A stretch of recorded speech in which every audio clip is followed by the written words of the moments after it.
یہ پیسہ آپ کیسے دے رہے ہیں؟ وہ پیسہ جو عوام کی فلاح و بہبود پر لگنا چاہیے تھا وہ نہیں لگتا، یہ پیسہ دوسری چیزوں میں لگ رہا ہوتا ہے. اور پھر کیا ایک ہی شخص قصوروار ہے یا ایک ہی پارٹی قصوروار ہے؟ کیا ہم کہہ دیں ماضی کے معاملات تھے بس ماضی کے ہی تھے؟ آج کوئی نہیں سوال کا جواب دے گا.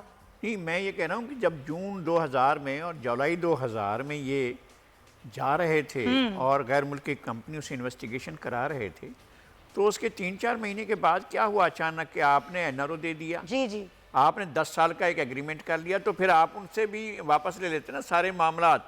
جب آپ اس طرف کو جا رہے تھے، جب آپ جا رہے تھے صلح کرنے کی طرف، جب آپ دباؤ میں آ چکے تھے کہ جناب آپ کے اوپر بڑا دباؤ آ گیا ہے اور آپ سعودی عرب کے یا کسی اور ملک کے کہنے پر ان کو یہاں سے لے جا رہے ہیں، تو لے جاتے ہوئے اب یہ ساری چیزیں جو پاکستان پر اتنی بڑی لیبلٹی چھوڑ کر گئے کہ آپ کو یہ جرمانے بھرنے پڑ رہے ہیں اور آپ کورٹ میں ایسی ورڈکٹس آ رہی ہیں جس میں پیسہ پاکستان کا جا رہا ہے، تو کسی نے پوچھا ہے جا کر جنرل پرویز مشرف سے، جنرل امجد سے کہ جناب آپ نے جو ہائرنگ کی تھی غیر ملکی کمپنیوں کی، جب آپ نے پھر صلح کر لی تو پھر کیوں آپ نے ان کمپنیوں کو جاری رہنے دیا؟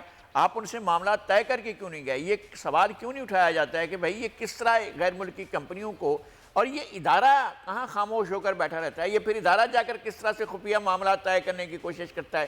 پھر یہ خود حکومت کس طرح سے جاتی ہے؟ یہ کیوں نہیں بتایا جاتا ہے کہ وزیر اعظم جناب عمران خان صاحب سے براڈ شیٹ کے لوگ کیسے آ کر ملاقات کرتے ہیں؟ اچھا جی، وہ ان کو تو پتہ ہی نہیں تھا کہ یہ براڈ شیٹ کے ہیں. اچھا جی، ان کو پتہ نہیں تھا تو کیا ایسا ہوتا ہے کہ وزیر اعظم سے جو پاکستان میں نمبر 1 شخصیت ہوتی ہے اس سے کوئی شخص بغیر شیڈول کے، بغیر تعارف کے، بغیر جانے پہچانے کے ایسے آئے اور دروازہ کھولے اور اندر چلا جائے اور جا کر مل لے؟ تو ایسا اگر ممکن ہے تو مجھے حیرت ہے اس بات کی. بالکل صحیح، یہ ایسا ممکن نہیں ہے اور ایسا ہونا بھی نہیں چاہیے، اور سوال کا جواب سب کو دینا چاہیے. اخوندزادہ صاحب، میرا آپ سے یہ سوال ہے کہ پیپلز پارٹی کا دور حکومت آیا، اس کے بعد آپ لوگوں نے کوئی سوال نہیں کیا. کیا آپ لوگوں کو نہیں معلوم تھا کہ پیچھے یہ کیا معاملات ہوتے رہے؟ این آر او کس نے دیا، کیسے لیا، یہ اتنی ملین ڈالرز کی ادائیگی کی گئی، دیوالیہ نکالا گیا ملک کا؟ آپ لوگ آج بات کر رہے ہیں، پہلے کیوں نہیں پوچھا جب آپ کی حکومت تھی؟ دیکھیں، ہماری حکومت میں سمیہ ہم نے کوشش کیا کہ اس ملک کے لیے ایک اس طرح کا ادارہ بنائے جو کراس دی بورڈ سب کا احتساب کرے اور سب کے لیے ایک جیسا طریقہ بنائے. صحیح.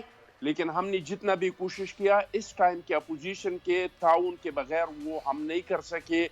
ہاں، ہم نے یہ ضرور کیا ہے کہ یہ جو موجودہ قانون ہے، جو احتساب کا قانون نہیں ہے، جو انتقام کے لیے ہے، جو اپنی سیاسی مخالفین کو دبانے کے لیے ہے، جو اپنے کولیشن کو دبانے کے لیے ہیں، جو اپنے سیاسی ورکروں کو اپنے ساتھ جوڑے رکھنے کے لیے ہیں، اس پہ ہم نے کسی کا احتساب نہیں کیا. ہمارا آج بھی یہ مطالبہ ہے کہ احتساب سے پہلے احتساب کا ایک اس طرح کا ادارہ ہونا چاہیے کہ وہ کسی پہ ہاتھ ڈالے تو کسی کو یہ شک نہیں ہو کہ یہ اس کے خلاف انتقام ہو رہا ہے. اور اگر کوئی بھی گناہ نہیں ہے تو جس طرح کہ آج کل یہ نیب کے ذریعے لوگوں کا میڈیا ٹرائل ہو رہا ہے، کبھی غلطی کا احساس ہوتا ہے کیا پیپلز پارٹی کو کہ وہ جو کام ان کو کرنا چاہیے تھا، آج جس کا خمیازہ خود پارٹیز بھگت رہی ہیں، وہ ہونا چاہیے تھا جو نہ ہو سکا؟ جس نے نہیں کیا، جس نے تعاون نہیں کیا، وہ آج پچھتا رہی ہیں، وہ پشیمان ہے کہ ہم نے ایسا کیوں نہیں کیا. صحیح ہے، صحیح ہے.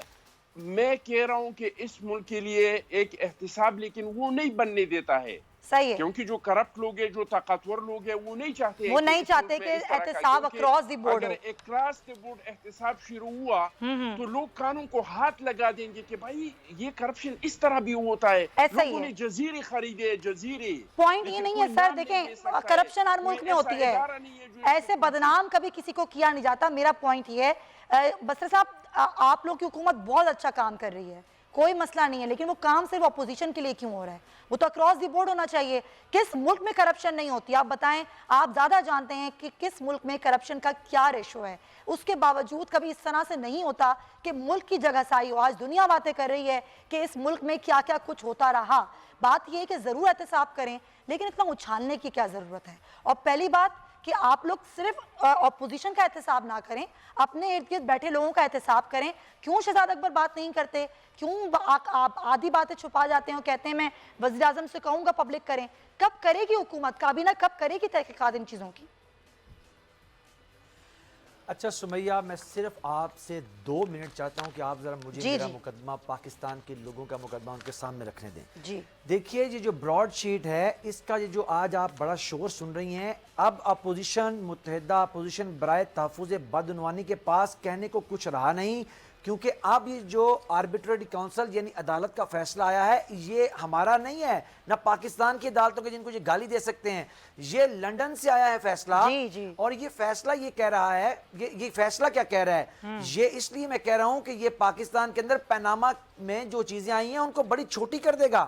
یہ فیصلہ کہہ رہا ہے کہ نواز شریف صاحب کی 76 پراپرٹیز ہیں جو کہ ill gotten money سے بنائی گئی ہیں، اور $800 ملین جو ہیں یہ عدالت کے فیصلے میں لکھ دیا انہوں نے کہ $800 ملین کا جو اپیرنٹلی میاں صاحب کی جائیداد ہے وہ illicit money یعنی غیر قانونی حرام کے پیسے سے بنی ہے.